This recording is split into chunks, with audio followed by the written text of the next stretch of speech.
তাহলে সাহাবায়ে কেরামদের যুগেই ইখতিলাফ শুরু হয়ে যেতে পারে, এই কথা নবী করিম সাল্লাল্লাহু আলাইহি ওয়াসাল্লাম বলছেন। তোমরা যদি বেঁচে থাকো, দীর্ঘ আয়ু পাও, বয়স পাও, ফাসায়ারা ইখতিলাফান কাসীরা, বহু ইখতিলাফ দেখবে, মতানৈক্য দেখবে, মতদ্বন্দ্ব দেখবে। জি, বহু মত দেখতে পাবে। দেখতে পাবে খারেজিরা বেরিয়ে আসলো, দেখতে পাবে রাফেজি শিয়ারা বেরিয়ে আসলো, দেখতে পাবে কত বাতিলপন্থী বেরিয়ে নতুন নতুন, কেউ কাদরিয়া তকদিরকে অস্বীকার করবে, বেরিয়ে আসবে, কেউ আল্লাহর গুণকে অস্বীকার করবে, কেউ আল্লাহর গুণের বিকৃতি ঘটাবে, কত রকম দেখতে পাবে। ফাসায়ারা ইখতিলাফান কাসীরা, বহু ইখতিলাফ দেখবে, ব্যক্তি স্বার্থের জন্য ইখতিলাফ দেখবে, ধর্মীয় ইখতিলাফ ছাড়া। তখন কি করতে হবে? নবী করিম সাল্লাল্লাহু আলাইহি ওয়াসাল্লাম ইরশাদ করছেন, ফাআলাইকুম বিসুন্নতি ওয়া সুন্নাতিল খুলাফায়ে রাশিদিন আল মাহদিয়িন মিন বাদি। সুতরাং আমার সুন্নতকে সেই সময় তোমরা আঁকড়ে ধরবে, আর আমার খোলাফায়ে রাশিদিনের সুন্নতকে, আদর্শকে মজবুত করে ধারণ করবে।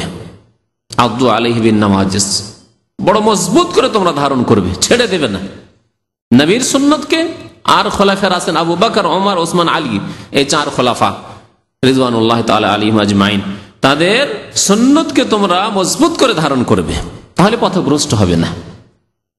ওয়া ইয়াকুম ওয়া মুহদাসাতিল উমুর, এবং সাবধান তোমরা, বেঁচে থাকবে তোমরা, দূরে থাকবে তোমরা, ইয়াকুম সতর্ক সাবধান, ওয়া মুহদাসাতিল উমুর নতুন নতুন কাজ থেকে, ধর্মের নামে নতুন নতুন কাজ থেকে, মুহদাসাতিল উমুর। ওখানে বলা হয়েছে কুল্লু মুহদাসাতিন বিদআ, প্রত্যেক নতুন কাজ ধর্মের নামে হলে বিদআত। এখানে মুহদাসাতুল উমুর, নতুন নতুন কাজ থেকে তোমরা সাবধান, বেঁচে থাকবে। ফাইন্না কুল্লা মুহদাসাতিন বিদআ, কারণ প্রত্যেক নতুন কাজ হচ্ছে বিদআত। দেখলেন এখানে কুল্লা মুহদাসাতিন বিদআ, কুল সমস্তকে বলা হয়েছে। তাহলে বোঝা গেল যে বিদআতের কোনো ভাগ নেই। যা কোরআন এবং হাদিসে আছে করণীয় বলে, তা করণীয় সুন্নত, আর যা কোরআন এবং হাদিসে নেই তার নাম বিদআত। বিদআতের ভাগ নেই। সুন্নত গুলি হচ্ছে ভালো, সুন্নত মানে ভালো, আল্লাহ নবীর তরিকা, সাহাবায়ে কেরামের তরিকা। সাহাবায়ে কেরাম যেহেতু কোনো নতুন তরিকা নিয়ে আসেননি, তারা নবী সাল্লাল্লাহু আলাইহি ওয়াসাল্লামের তরিকার উপরেই ছিলেন, সুতরাং সেটি হচ্ছে ভালো। এজন্য সুন্নত হচ্ছে হাসানা, বিদআত হাসানা হতে পারে না। বিদআতকে হাসানা বলা ওই রকমই, আচ্ছা যদি দুধকে বলেন ভালো, দুধ তো ভালো, ঠিক না? দুধকে বলেন ভালো, ভালো। সুন্নত হচ্ছে দুধ, খাঁটি দুধ, সুন্নত মানে ভালো। পক্ষান্তরে পেশাব পায়খানা, যদি বলে যে পেশাব পায়খানা দুই রকমের, ভালো আছে আর মন্দও আছে। পেশাব পায়খানা দুই রকমের, যদি আল্লাহর ওলির পায়খানা হয়, পীর সাহেবের পায়খানা হয়, আর হযরত মাওলানা যদি পায়খানা হয়, তাহলে মোবারক, হ্যাঁ, তাহলে হাসানা ভালো। আর যদি বেনামাজির পায়খানা হয়, আধা নামাজির পায়খানা হয়, যদি গুনাহগারের পায়খানা হয়, ফাসেকের পায়খানা হয়, তাহলে সেটা খারাপ।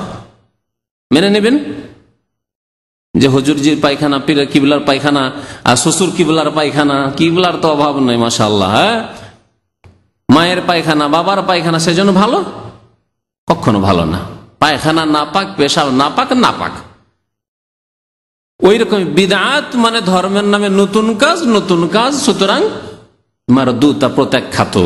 মা আয়েশা রাদিয়াল্লাহু তাআলা আনহার প্রসিদ্ধ হাদিস মুসলিম শরীফে রয়েছে, মান আমিলা আমালান লাইসা আলাইহি আমরুনা ফাহুয়া রাদ্দুন।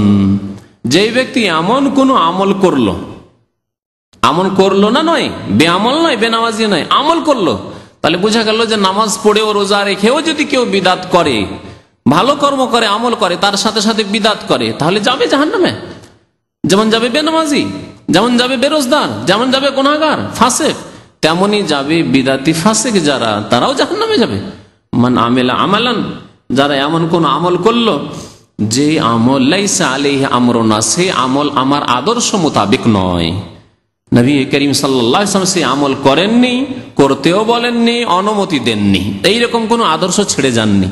আপনি ভালো বললেন যে রজব মাস, আর রজব মাসে শুনেছি নাকি যে সবে মেরাজ হয়েছে, আল্লাহর নবী মেরাজ গিয়েছেন, সুতরাং আমরা তো আর মেরাজ যেতে পারবো না, তো আমাদের মেরাজ হচ্ছে কিছু আমল করা, আমাদের মেরাজ হচ্ছে কিছু আমল করা, সুতরাং কিছু ভালো আমল করি। যদি বলা হয় আল্লাহ নবী তো করেননি, আল্লাহ নবী না করলে কি হবে, তার ব্যাপার স্যাপার, আগের পরের গুনাহ মাফ, তার কথা আর আমাদের কথায়। কোথায় নেতাজি আর কোথায় পিয়াজির কথা বলছেন আপনি? এই কথাই তো বলেছিলেন তিনজন সাহাবী এসে, নবী করিম সাল্লাল্লাহু আলাইহি ওয়াসাল্লাম কিভাবে তাদেরকে শাসন করেছিলেন, তাই না? নবী সাল্লাল্লাহু আলাইহি ওয়াসাল্লাম হাদিসটি শেষ করি, মান আমেলা আমালান, যে ব্যক্তি এমন কোন আমল করলো যে আমল আমার আদর্শ মোতাবেক না, আমার সুন্নাত মোতাবেক নয়, ফাহুয়া রাদ্দুন, তা প্রত্যাখ্যাত, কবুল করবেন না। আল্লাহ কোনো ফল দিবেন না, ভালো ফল দিবেন না। হ্যাঁ, খারাপ ফল পাওয়া যাবে, বিদআত করলে জাহান্নাম পাওয়া যাবে, কারণ আল্লাহ রাসূল বলেছেন কুল্লু দালালাতিন ফিন্নার। মনে রাখতে হবে যে ইবাদত তখনই ইবাদত হবে যখন দুইটো শর্ত আপনি পেশ করতে পারবেন তার সাথে। ইবাদত তখনই ইবাদত হবে যখন দুইটি শর্তের সাথে আপনি ইবাদত পেশ করতে পারবেন। একটি হচ্ছে সেই কাজ, সেই আমল আল্লাহর জন্য করতে হবে। মানুষের জন্য যদি করেন, মানুষের জন্য করার বিভিন্ন অর্থ হইতে পারে, মানুষকে খুশি করার জন্য, মানুষের চাপে, মানুষের ভয়ে, অথবা মানুষের জন্য। মানুষ কি দিলেন আপনি? লোক দেখানো করলেন, লোকের ভয়ে করলেন, অথবা আল্লাহর জন্য একেবারেই করলেন না, আপনি আল্লাহ ছাড়া অন্যকেই দিলেন আপনি। যেমন কবর মাজারে গিয়ে যারা মাজারকে সেজদা করে, মাজারে গিয়ে পীরের সন্তুষ্টি কামনার জন্য সেখানে খাসি মোরগ জবাই করে, পীর বাবার কাছে সন্তান চায়, পীর বাবার কাছে রোগের আরোগ্যতা কামনা করে, এগুলি আল্লাহ ছাড়া অন্যকে ইবাদতগুলি দিয়ে দিল এক। আর দ্বিতীয় হচ্ছে যে না, আল্লাহর কাছেই চাইলো কিন্তু লোক দেখানো, দোয়া মুনাজাত ধরেছে, আর দেখছে লোকজন দেখছে আরো ভালো করে একবার খুব কাঁদা শুরু করেছে দেখানোর জন্য, যে মালিক দেখলো যে আসলে তো ছেলেটা খুব ভালো ছেলে, খুব ধার্মিক ছেলে। মানুষের প্রিয় ভাজন হওয়ার জন্য, ভালোবাসা নেওয়ার জন্য, অথবা মানুষের অনিষ্ট থেকে, ক্ষতি থেকে বাঁচার জন্য। যে মানুষ হয়তো ক্ষতি করছে, জেলের কয়েদি, আর জানছে জেলে দুই একটা অফিসার আছে, মুসলমান অফিসার, আর একটু ধার্মিকতা আছে, এদের সামনে যদি কেটে কেটে আল্লাহর কাছে দোয়া করি তো ভয় পেয়ে যাবে লোকগুলি, জেলের অফিসারগুলো ভয় পেয়ে যাবে, কোনো জুলুম অত্যাচার করবে না। আর আমার দিকে বিশেষ খেয়াল রাখবে যে ছেলেটা তো খুব ভালো, কয়েদি তো খুব ভালো, হতে পারে আমাকে ছেড়েও দিতে পারে। পার্থিব উদ্দেশ্যে কাঁদা কাটা আর দোয়া করা ইত্যাদি ইবাদত বন্দেগীর কিছু কাজ করা, এগুলি কিসের জন্য? পার্থিব উদ্দেশ্যে, কারো অনিষ্ট থেকে বাঁচার জন্য বা কারো কাছ থেকে কিছু লাভবান হওয়ার জন্য। তাহলে গেল শিরক, এগুলি সব শিরক। আর এর বিপরীত হচ্ছে ইখলাস, একমাত্র আল্লাহর জন্য কাজ হইতে হবে, আপনার দুনিয়ার কোনো স্বার্থ থাকবে না, আল্লাহ ছাড়া অন্যের জন্য করবেন না আপনি। দ্বিতীয় শর্ত হচ্ছে একমাত্র প্রিয় নবী মুহাম্মদ রাসূলুল্লাহ সাল্লাল্লাহু আলাইহি সাল্লামের আদর্শ সুন্নত মোতাবেক আপনার কাজকর্ম হইতে হবে। প্রথম আপনাকে আমল করার আগেই দেখতে হবে যে এই কাজ আল্লাহ রাসূল করেছেন, করতে বলেছেন কিনা। আপনি 5 ওয়াক্ত নামাজ এই জন্য পড়েছেন, রাসূলুল্লাহ সাল্লাল্লাহু আলাইহি সাল্লাম পড়েছেন, পড়তে বলেছেন। সাল্লু খামসাকুম, তোমরা তোমাদের 5 ওয়াক্ত নামাজ পড়ো। সুমু শাহরাকুম, রমজান মাসের তোমরা রোজা রাখো, তাই রাখছি। নবী সাল্লাল্লাহু আলাইহি ওয়াসাল্লাম রমজান মাসে রোজা রেখেছেন, রাখতে বলেছেন। আল্লাহ বলেছেন কুতিবা আলাইকুমুস সিয়াম, তাই আমরা রাখছি। আল্লাহ যাকাত দিতে বলেছেন, তাই দিচ্ছি। আল্লাহ হজ করতে বলেছেন, তাই হজ করছি। আল্লাহ উমরা করতে বলেছেন, তাই উমরা করছি। 100 পরে আমরা পাইকারি হারে 2টা 4টা 10টা 20টা করে উমরা এই জন্যই করি না যে নবী করিম সাল্লাল্লাহু আলাইহি ওয়াসাল্লাম 100 পরে একটি করে উমরা করেছেন। দেখেন কত আমরা সুন্নতের পাবন, যে নবী সাল্লাল্লাহু আলাইহি ওয়াসাল্লাম 100 পরে একটি উমরা করেছেন, সুতরাং তার বেশি আমরা করব না। যদি তার বেশি করা বেশি ফজিলতের কাজ হতো, তাহলে এই রাস্তা সম্পর্কে নবী সাল্লাল্লাহু আলাইহি ওয়াসাল্লাম সবচেয়ে বেশি জানতেন, নিশ্চয় জানছেন যে না এটা ভালো কাজ নয়। সেজন্য তিনি কষ্ট করে 7 দিন যেতে, 7 দিন আসতে, 14 দিন কষ্ট করার পরে একটা উমরা করে ফিরে আসছে। আমরা বেশি চতুর চালাক, যে 80টা টাকা ফেলে দিব পানিতে, আর মাত্র একটা উমরা করে বেকুবের মতো ফিরে আসবো, না 5টা উমরা করব, 7টা 8টা উমরা করব। খুব বেশি চালাক। এত বেশি চালাক হলে যাবে জাহান্নামে যেতে হবে। নবী করিম সাল্লাল্লাহু আলাইহি ওয়াসাল্লাম আল্লাহ সম্পর্কে, আল্লাহর দ্বীন সম্পর্কে সবচেয়ে বেশি জানতেন। আনা আ'লামুকুম বিহ, নবী সাল্লাল্লাহু কি বলছেন? আনা আখশাকুম লিল্লাহ ওয়া আ'লামুকুম বিহি, আমি সবচেয়ে বেশি আল্লাহকে ভয় করি, আর আমি সবচেয়ে বেশি আল্লাহ সম্পর্কে, আল্লাহর দ্বীন সম্পর্কে জানি। কখন বলেছিলেন? ওই 3টি লোকের ঘটনায়, যে 3টি লোক বলেছিল যে নবী করিম সাল্লাল্লাহু আলাইহি সাল্লামের আমল বেশি নয়, তাতে কি অসুবিধা নেই, আল্লাহর নবীর ব্যাপার স্যাপার আলাদা, কোথায় তিনি কোথায় আমরা। আইনা নাহনু মিন মুহাম্মাদিন সাল্লাল্লাহু আলাইহি ওয়াসাল্লাম ওয়া আইনা নাহনু মিন রাসূলিল্লাহ সাল্লাল্লাহু আলাইহি ওয়াসাল্লাম, কোথায় আল্লাহর রাসূল, কোথায় আমরা গুনাহগার পাপী। তবে আর তার আগের ওয়াকাত গাফারাল্লাহু লাহু মা তাকাদ্দামা মিন যামবি ওয়া মা তাআখার, তার আগের পরের গুনাহ মাফ। সুতরাং তিনি রাত্রে ঘুমান, রাত্রে কিছুক্ষণ তাহাজ্জুদ পড়েন, আবার মাঝে মাঝে রোজা রাখেন, মাঝে মাঝে দিনে পানাহার করেন, তিনি বিয়ে শাদী করেছেন, তার ব্যাপার। কিন্তু আমাদের না, আমাদের আরো বেশি আমল করতে হবে।